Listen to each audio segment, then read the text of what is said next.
वास्तुशास्त्र में घर के विभिन्न तत्वों और चीज़ों की विशेष महत्वता होती है। माँ लक्ष्मी के संदर्भ में कुछ ऐसी चीज़ें हैं जिन्हें देने से गरीबी और दुर्भाग्य आ सकता है। ये बातें वास्तुशास्त्र की पुरानी मान्यताओं और धार्मिक ग्रंथों पर आधारित है। आइए विस्तार से जानते हैं कि ये 5 चीज़ें कौन कौन सी हैं और इनसे संबंधित मान्यताएं क्या हैं।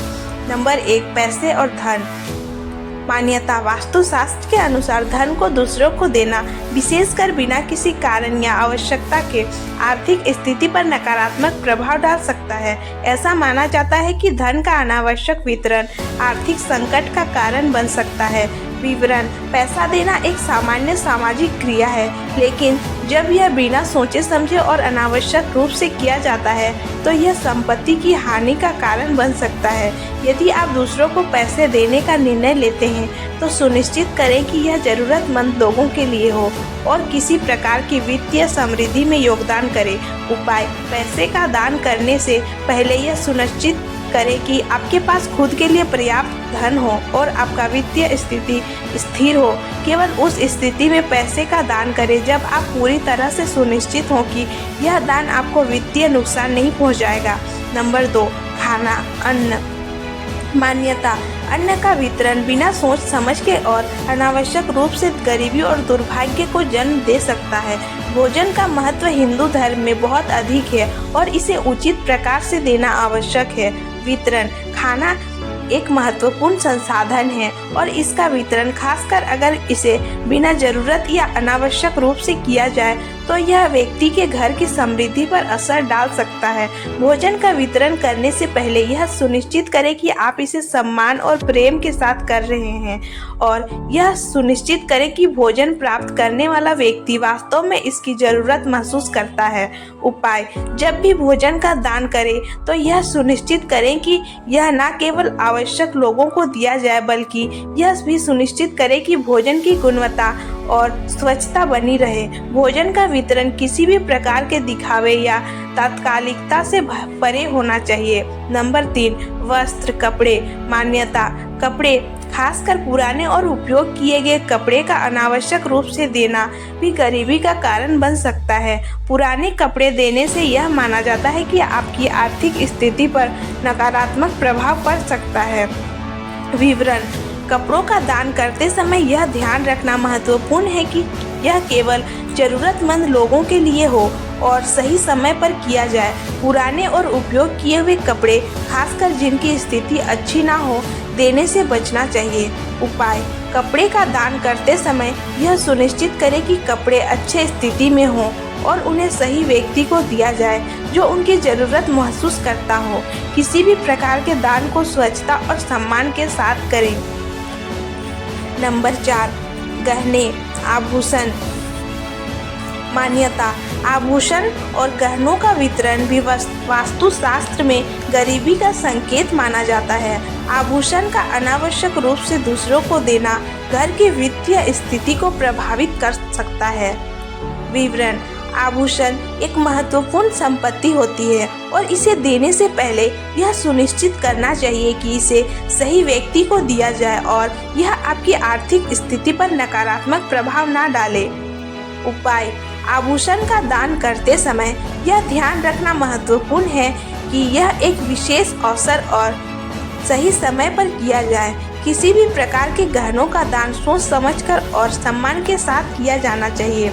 नंबर 5, धार्मिक वस्त्र, पूजन सामग्री।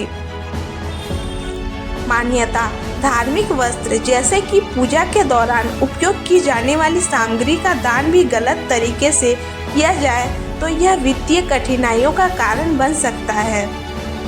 विवरण: धार्मिक वस्त्र और पूजा सामग्री का उपयोग और वितरण विशेष श्रद्धा और सम्मान के साथ किया जाना चाहिए। इनका दान करने से पहले यह सुनिश्चित करना चाहिए कि इसे सही उद्देश्य और तरीके से किया जाए। उपाय: पूजा सामग्री का दान करते समय यह सुनिश्चित करें कि इसका उपयोग सही उद्देश्य के लिए हो और यह सम्मान पूर्वक और जरूरतमंद व्यक्ति को दिया जाए। किसी भी धार्मिक वस्त्र का दान किसी प्रकार के दिखावे से दूर रहकर और श्रद्धा के साथ किया जाना चाहिए। वस्त्र और कपड़े। वास्तुशास्त्र के अनुसार वस्त्र और कपड़े का दान भी विशेष ध्यान देने योग्य होता है। कपड़े का वितरण करते समय कुछ विशेष बातों को ध्यान रखना चाहिए। नंबर 1, नए और स्वच्छ कपड़े दे। पुराने घिसे पीटे या अशुद्ध कपड़े देने से नकारात्मक प्रभाव पड़ सकता है। नए और स्वच्छ कपड़े दान करने से आपके घर में सुख समृद्धि बनी रहती है। नंबर 2, मौसम के अनुसार कपड़े दे। अगर आप मौसम के अनुसार कपड़े दान करते हैं तो यह ज़्यादा उपयोगी होता है। जैसे सर्दियों में गर्म के कपड़े और गर्मियों में हल्के कपड़े देना सही रहता है। आभूषण और गहने। आभूषण का दान भी विशेष प्रकार की प्रक्रिया और विचारधारा पर निर्भर होता है।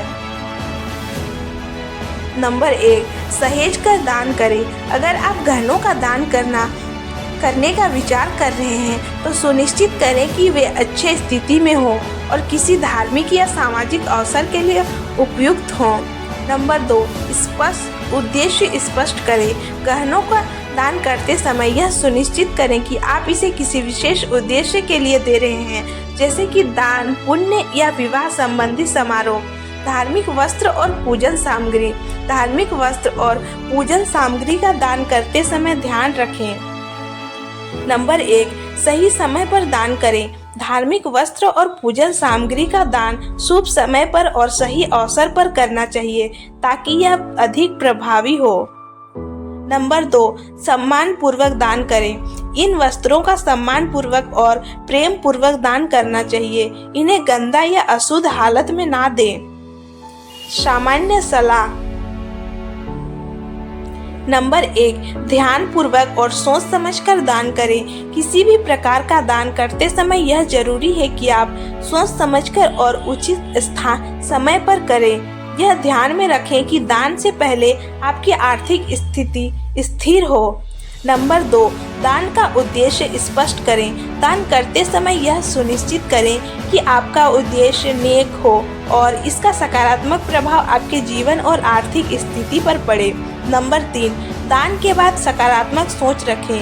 दान के बाद सकारात्मक सोच और आस्था बनाए रखें। यह आपकी समृद्धि और सुख शांति को बनाए रखने में मदद करता है। इन बातों का ध्यान रखते हुए आप न केवल अपने घर की समृद्धि को बनाए रख सकते हैं बल्कि समाज में भी सकारात्मक योगदान दे सकते हैं। समापन विचार। वास्तुशास्त्र में इन 5 चीजों के दान से जुड़े विचार विशेष मान्यताओं और धार्मिक ग्रंथों पर आधारित हैं। यह जरूरी नहीं है कि ये मान्यताएं आधुनिक समय में पूरी तरह से लागू हों, लेकिन इन्हें जानना और समझना आपके दैनिक जीवन में संतुलन और समृद्धि बनाए रखने में मदद कर सकता है। किसी भी प्रकार के दान या वितरण से पहले यह महत्वपूर्ण है कि आप सोच समझकर और अपनी आर्थिक स्थिति को ध्यान में रखकर निर्णय लें।